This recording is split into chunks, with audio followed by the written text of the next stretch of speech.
3 দশক আগে আমাদের ছেড়ে চলে গেছেন মহানায়ক, কিন্তু তার স্মৃতি আজও অমলিন সুব্রত ভট্টাচার্য, শিবাজি বন্দ্যোপাধ্যায়, চুনি গোস্বামীদের কাছে। তারা বলছিলেন কিভাবে ফুটবল মহলকে আপন করে নিয়েছিলেন উত্তম।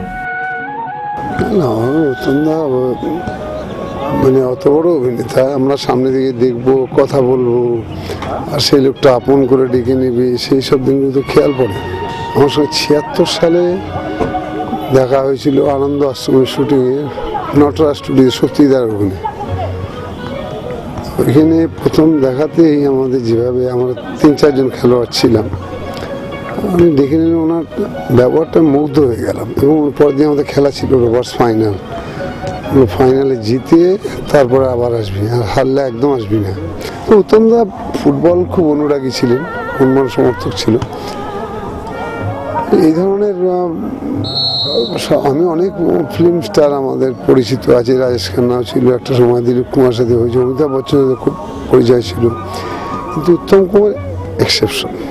উত্তম কুমার মহানায়ক ছিলেন, আমার খুব পরিচিত ছিলেন। আমরা একসাথে বহু জায়গায় আমরা সমাবেশ হয়েছি, কথাবার্তা বলেছি, এবং সকলেই সবসময় ফুটবল খেলা, ক্রিকেট খেলা ভালোবাসতেন, কিন্তু তার পক্ষে সবসময় যাওয়াও সম্ভব ছিল না।